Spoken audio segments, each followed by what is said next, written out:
అహరోను మరణం. అప్పుడు ఇశ్రాయేలీయుల సమాజమంతా కాదేషులో నుంచి ప్రయాణం చేసి హోరు కొండకు వచ్చారు.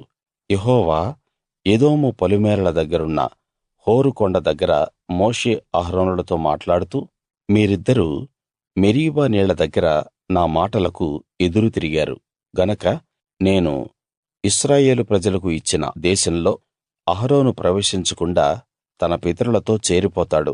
నువ్వు అహరోను అతని కొడుకు ఎలియాజరును తీసుకుని హోరు కొండెక్కి అహరోను వస్త్రాలు తీసి అతని కొడుకు ఎలియాజరుకు తొడిగించు. అహరోను తన పితరులతో చేరి అక్కడ చనిపోతాడు అన్నాడు. యెహోవా ఆజ్ఞాపించినట్టు మోషే చేశాడు. సమాజమంతా చూస్తూ ఉన్నప్పుడు వారు హోరు కొండ ఎక్కారు. మోషే అహరోను వస్త్రాలు తీసి అతని కొడుకు ఎలియాజరుకు తొడిగించాడు. అహరోను కొండ శిఖరం మీద చనిపోయాడు.